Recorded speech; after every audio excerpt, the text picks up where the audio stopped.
Check that out. Hello and welcome back to the channel and welcome to, yes, yet another Guinness video.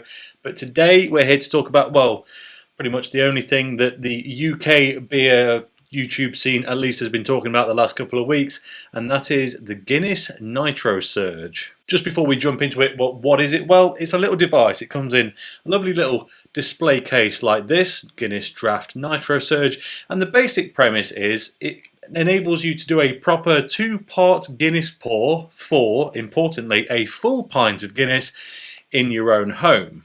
Now, these have just become available in Tesco stores across the country. When I got to mine at the weekend, there was only 3 left and only 3 packs of the cans left.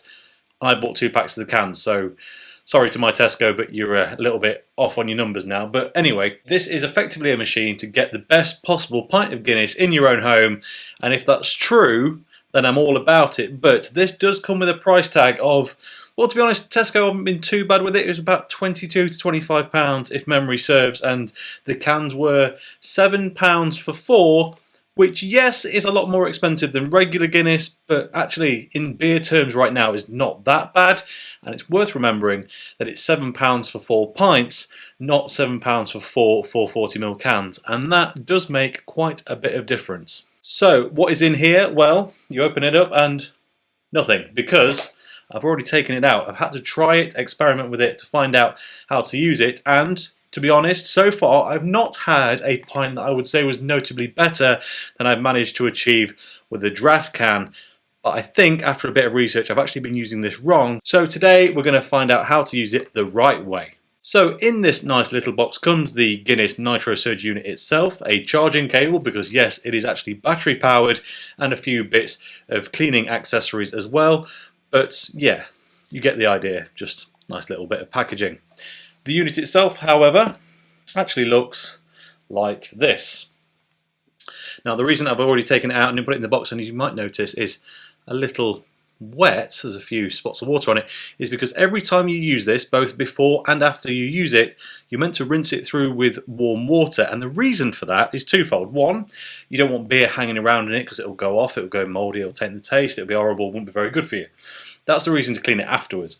But cleaning it before, well, the reason this works, and I'll get into the nitty gritty after we've poured a pint, is that basically it creates a surge, hence the NITROSURGE name, through the beer to achieve that perfect Guinness domed head that everyone knows and loves. And if you were to get any dust in there, that might impact it. But as I say, we'll go into the technicalities a bit later. I'm very excited for a pint now, if I'm honest. So this is how you use it. So what are you going to need? Well, you're going to need a NITROSURGE unit charged and washed through, as we've already discussed. You are going to need a Guinness NITROSURGE specific can. I don't know yet whether this device can work with the regular widget cans or non-nitro cans or what. We'll find that out at a later date, but today you need the real deal. This is a Guinness Draught NITROSURGE can. It's 558ml, which is a touch less than an actual pint, but well, once you account the head and everything else, and the fact that actually a pint to mil measurement is based on water, not on beer, this does fill a pint glass. It's 4.1%, as regular Guinness draft cans are in the UK, and the tip is to have this quite cold, about 4 degrees, and also not to move it around a lot, so I'm just going to carefully set it down there. The last thing, of course, you'll need is, ideally, a Guinness glass, and one that is very, very clean, again, for that perfect pour. What we're looking for, and what we're looking to do here, is to do the 2-stage pour, finishing the first stage at the top of this hop here on the back, the glass one, and then topping it up with the rest. Now, one of my mistakes I've been making so far is that actually I've been leaving it kind of what I thought was kind of 2/3, which is more like halfway on the harp and not going quite as high as maybe you need to with this machine. But yeah, let us get into it, shall we? So, Guinness glass down.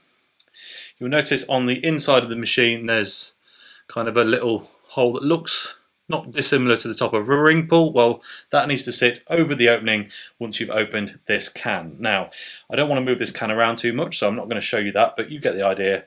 There's the front of it, so that's where that hole is going to sit. So we're going to carefully let the pressure out. We don't want this to get excited. Perfect. Carefully opened. And then This simply seats on the top. I'm actually going to move my glass out of the way for a minute so I don't knock anything over. But there's no screw action or anything complicated. It's literally line it up and push it down, like so.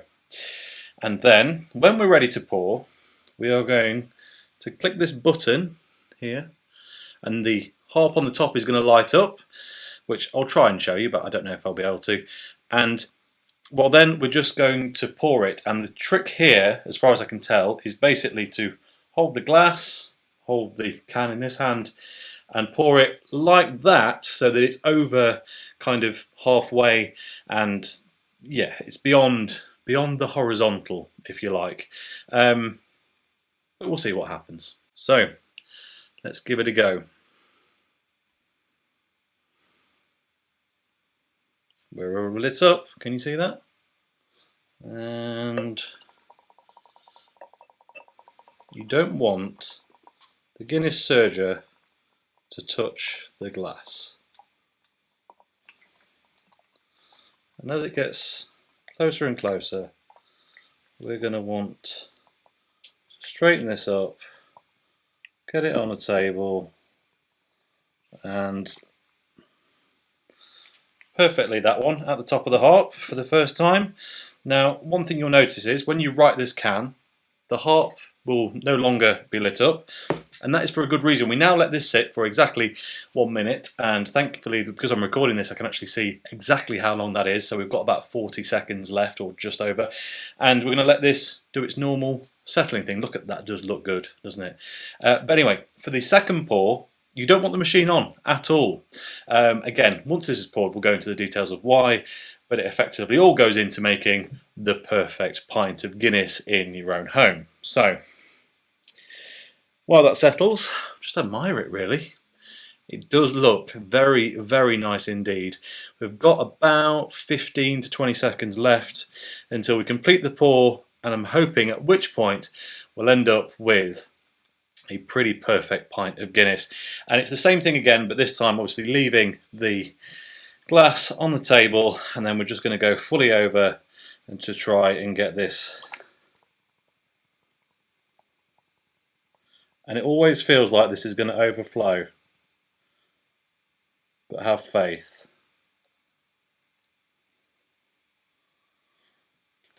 And now we wait.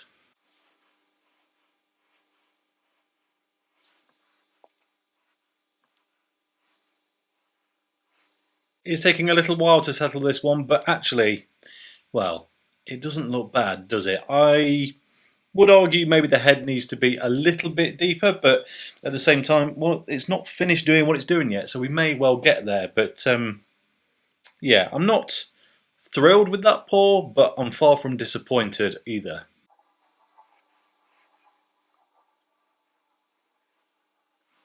And we are done. Now, here's a little normal Guinness test. You can definitely check that out. Condition looks good, pint looks good. As I say, I would have liked just a tiny bit more foam on the top there, but can't have it always, can we? Right, shall we give it a go? And time for a little admittance. I've never actively tried to split the G on a pint of Guinness on that first sip. I don't really know how much needs to drink to do it, but shall we try? Cheers, everyone.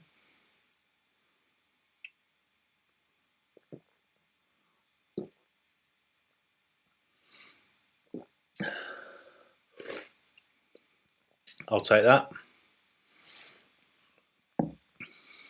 Ooh, not quite, but it has to be said. That is not a bad pint of Guinness. Now, I am absolutely confident that you can get a significantly better pour out of this than I managed just there. But that one, to be honest, is about on a par with the best I've ever managed to do out of a Draught widget can.